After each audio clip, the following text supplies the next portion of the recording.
Finish the chores before you leave. You're my son's wife, so that's your responsibility. As I hurried to the visitation hour for my mom's passing, my mother-in-law, Karen, blocked my way with those words. Even in this moment, she wanted to burden me with housework. My chest tightened with frustration. Today, of all days, I muttered, trying to hold back my feelings. But then, she said something even more unbelievable. I'm not going to the visitation hour. I don't want anyone thinking I'm part of your family. The anger, the sadness, and even the disbelief drained away. I didn't have the energy to reply anymore. Silently, I pushed past Karen and headed toward the door. But she wasn't done yet. Furious with my defiance, she stormed after me, her heavy footsteps echoing through the hall. Before I could turn around, I felt something being dumped over my head. What visitation hour? You should just disappear into ashes with her. It was the ash from an ashtray. She had poured it over my head. That was the moment my heart broke completely. If this is what she truly wanted, then I would grant her wish. You're right. Maybe I should just disappear. I resolved to take action not just against Karen, but also against my husband, Matthew. My name is Naomi. I work at the company my dad built from the ground up. My dad is a well-known figure in the industry, respected, warm, and friendly to everyone. My dream has always been to follow in his footsteps and become a leader just like him. Day by day, I learned how to work and lead by watching him closely. The work was tough, but the sense of fulfillment kept me going. Then one day, everything changed. Dad suddenly collapsed. He had always been so energetic and lively that it was hard to believe at first, but his illness progressed rapidly, and before long, he needed constant care. This wasn't just a devastating blow to our family, it was a crisis for the company. Without its founder, the business quickly spiraled into confusion. Fearing the company's downfall, the leadership team convened, and it was decided I would take over as CEO in my dad's place. Taking over the company had always been my dream, but not like this.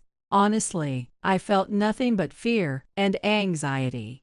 I lacked both experience and knowledge. While many of the employees who had worked with my dad for years supported me, others couldn't trust someone in their 30s to lead, and started leaving one by one. To make matters worse, we faced a severe labor shortage and an economic downturn. Despite my efforts to stabilize the company, the business performance didn't improve. Even at home, I couldn't rest. My mind was consumed by thoughts of work, leaving me physically and mentally drained. Around this time, I received an offer from a fast-growing, well-known company in the same industry.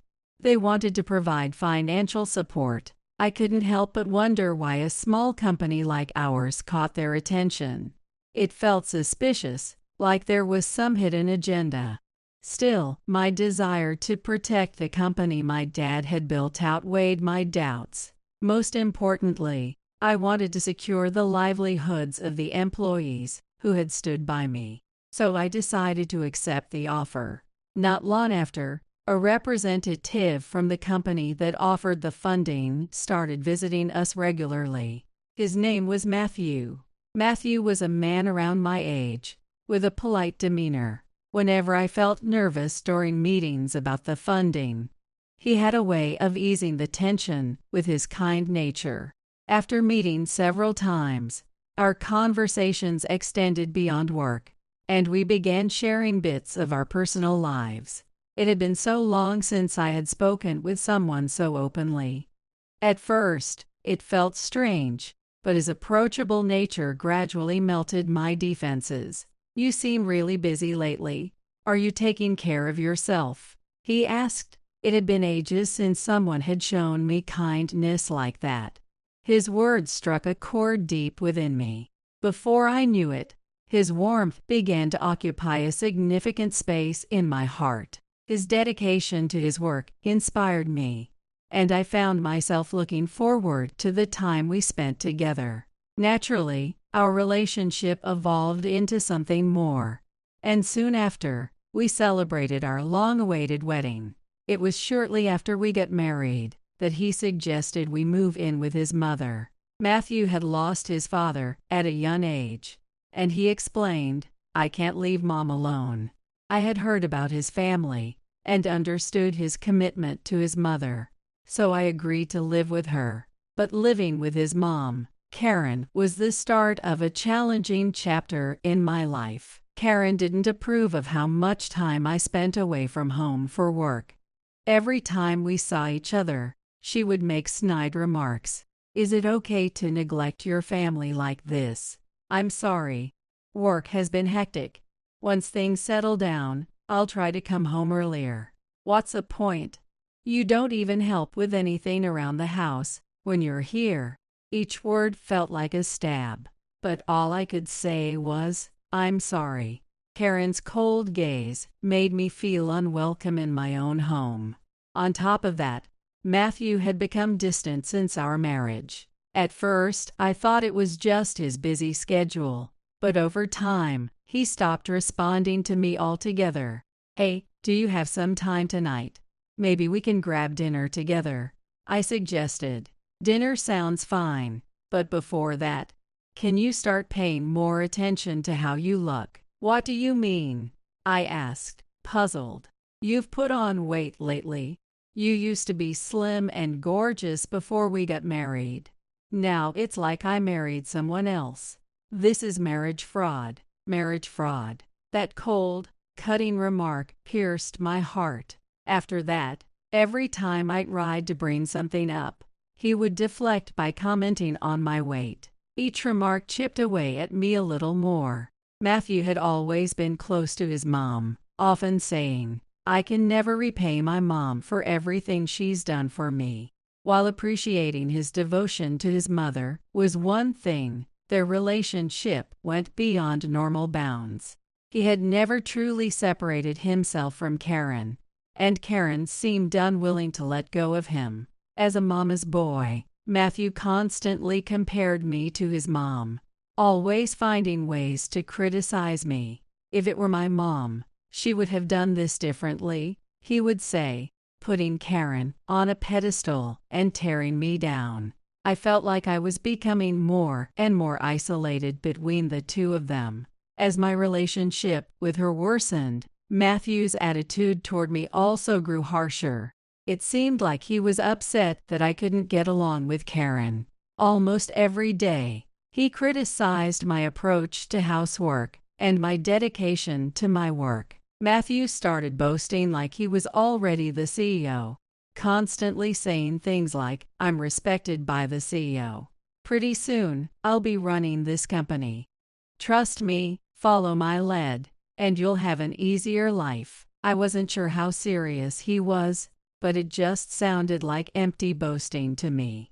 Amidst all this, there was something else that had been bothering me recently. I kept spotting him with other women. One day, I saw him walking down the street with a woman I didn't recognize, and it shook me to the core. Could he be cheating? I wondered. But with my late hours, I had no way of verifying anything. Finally, one day, I decided to confront him. "Hey, I happened to see you with that woman today." "Who was she?" Matthew glared at me. "Why do you have to question everything I do? You got that? If I tell the CEO, I could shut your company down in an instant." His words sent a wave of both anger and fear through me. How could Matthew use the company my family built as a tool for intimidation? I felt the trust I had in him crumbling, piece by piece.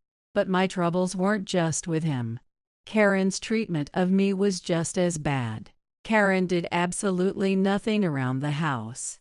From morning till night, she would sit on the couch watching TV or fiddling with her smartphone, leaving all the household chores to me. No matter how late I worked, When I got home, the house was a mess, and she didn't care how tired I was.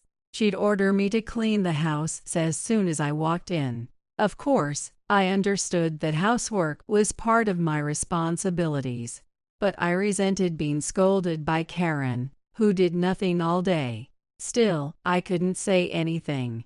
I was just forced to comply. Matthew seemed to think it was natural for me to do all the housework for Karen. On top of that, she would freely criticize her husband, saying things like, he was totally useless. One day, after I put a lot of effort into cooking dinner, Karen's response was just as harsh. "What's this? It's disgusting. I can't let Matthew eat this." And with that, she threw the meal I had made into the trash. But this wasn't an isolated incident. Sometimes Karen would cook dinner, but she never prepared any food for me. Even when I was so exhausted that I fell asleep on the couch, she showed no mercy. Sleeping at home like that, what a privilege. Ouch. I woke up to an intense pain and saw an angry Karen standing in front of me, with the TV remote at her feet. I couldn't believe she'd throw something at me like that.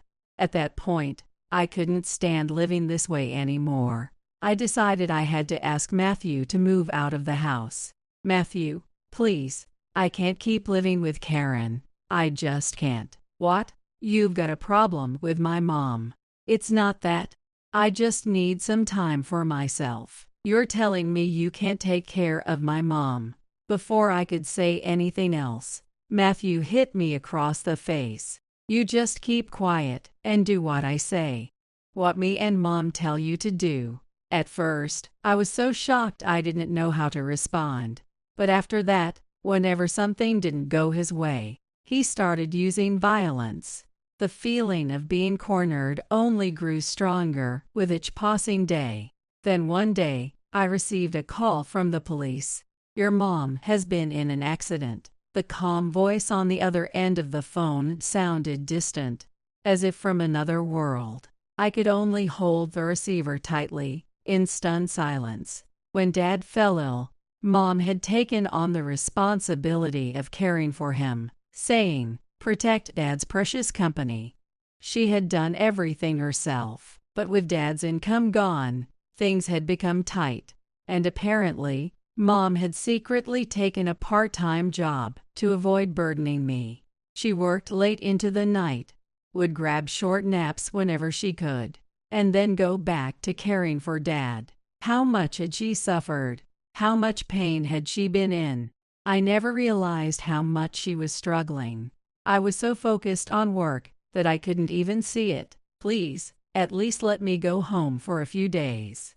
I had asked Matthew, but he refused every time. "Now that you're married, your priority should be this house, right?" I regretted not being able to help with living expenses more.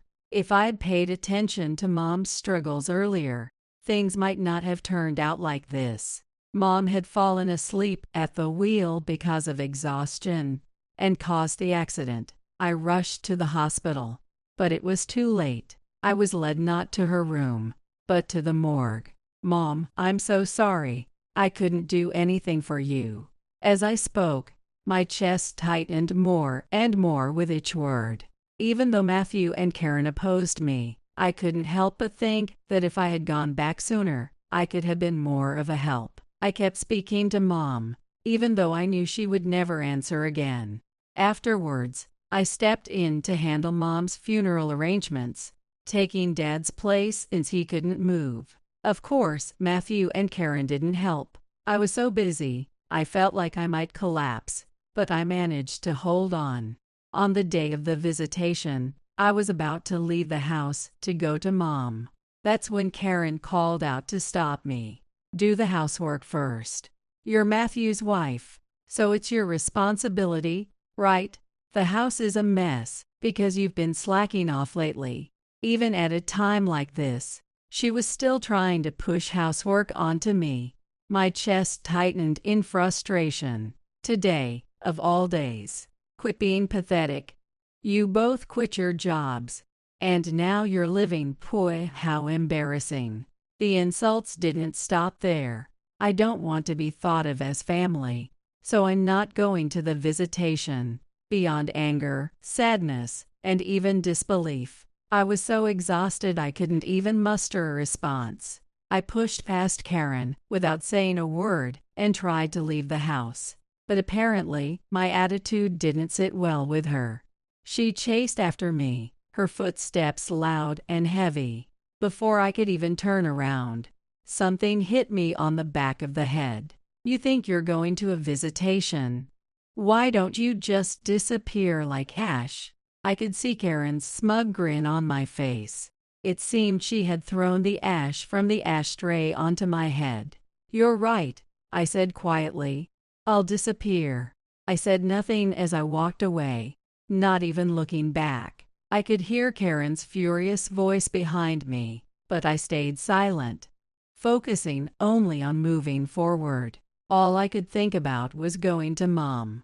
Even after the visitation and the funeral, I didn't go back home. I spent time at Dad's, at my parents' house, trying to feel even a little bit of Mom's warmth by recalling the times we shared. But during that time, my phone kept ringing, the screen showing dozens of missed calls from Matthew and Karen. At first, I ignored them all, but their persistence wore me down, so I finally decided to pick up. The moment I answered, Matthew's angry shouting came through the line. When are you coming back? The funeral's over. What the hell are you thinking? I could hear Karen's voice faintly in the background. You're so selfish. I guess being useless runs in the family, huh? As their insults flew back and forth, I just listened quietly. The coldness in their words no longer surprised me. I had no intention of continuing this relationship with them any longer, and I was sure they had started to sense it, even if only a little. I could hear the desperation mixed in with their words, the frustration underlying their insults. They had finally realized my belongings were disappearing, and the signed divorce papers had been left in my room. It was their fault that I couldn't be there for my mom in her final moments. I resented them for that. I would never forgive them. The day Mom passed, when I returned home, I began packing up my things, careful not to let them notice. I only selected what was necessary, sending the important things and what I would need for the future to my parents' home. Neither Karen or Matthew showed any interest in me, or noticed that my things were disappearing. It was just as well it worked in my favor. I was going to disappear, just as they wished, like ashes blown by the wind. I couldn't stay with them any longer. I'm sorry, but I'm not coming back. You must have seen the divorce papers. Hearing this, Matthew only grew angrier. Don't regret divorcing me? Okay. I can easily crush that useless company of yours. Don't forget that. He continued with his usual threats. But this time, they didn't have any effect on me. I don't care. The moment I said those words, he exploded in fury and hung up the phone. It felt like everything was finally over. I thought Mom would be happy wherever she was. A few hours later, I received a call from the CEO of Matthew's company. By then, I already knew that Matthew had been saying things about my company, so I wasn't surprised when I picked up. Naomi, can you come here right now? Yes, of course.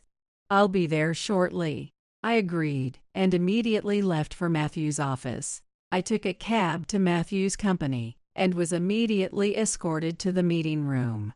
In the room sat the CEO of the company that had been providing financial support, and Matthew, who had a somewhat smug look on his face. As I entered the room, Matthew spoke. CEO, as I mentioned earlier, Naomi and I are getting a divorce. There's no need to continue our association with her company. I think it's best to cut off funding. Matthew spoke so confidently, I was at a loss for words. But the CEO's gaze was icy and sharp. Do you even realize what you're saying? You're a regular employee. What business do you have making decisions like that? What? The moment those words were spoken, Matthew clearly became flustered. It was likely an unexpected cold response for him. Surprised and unable to respond right away, Matthew remained silent. And the CEO continued. Do you understand who made it possible for this company to exist? It was Naomi's father, Simon, who supported it. The story that the CEO shared was something I hadn't known about my dad. Not only did Simon provide funding to this company when it was on the brink of bankruptcy, but he also shared his customer list and helped facilitate agreements with other companies. Thanks to that, this company is still standing today. I had no idea that the CEO had been so deeply involved in helping my dad's company. You're getting your paycheck because of him. And now you're telling me to ruin the company that owes its survival to him? Are you asking me to betray my benefactor? Matthew turned pale as he tried to speak, but the CEO's cold gaze silenced him. My helping Naomi is because of the debt I owe Simon, not because of you. Don't get that twisted, the CEO shouted at Matthew, his anger palpable. Also, I heard you told her that the company should be destroyed. How do you know that? Matthew was clearly rattled, as those were the exact same words he used to threaten me at home. It was obvious he didn't know how the CEO had found out. I told him myself. During Mom's visitation hour, the CEO had come to the visitation hour a few days ago. Even though I hadn't sent him an invitation, I thought it would be a little strange to invite someone from the company, especially someone with no personal connection, to such an intimate occasion. But somehow, he found out and came anyway. Since the CEO had come all the way to attend, I escorted him to a seat at the back, and there I opened up about my struggles with Matthew and Karen, and shared that I was considering a divorce. From what Matthew had told me, the CEO was apparently impressed with his work. So at first, I thought he would scold me for wanting a divorce, but it turned out to be completely different. The CEO listened to me with genuine concern. I was taken aback, but at that moment, I was also certain that Matthew's stories about his work were lies. When I spoke about the abuse I faced at home, the harassment from Karen, and of course, the threats Matthew had made, the CEO was just as angry as I was. He promised me that he would protect both me and the company. At the time, I didn't fully understand why he was so invested, but hearing about my dad's past involvement in the company, everything clicked into place.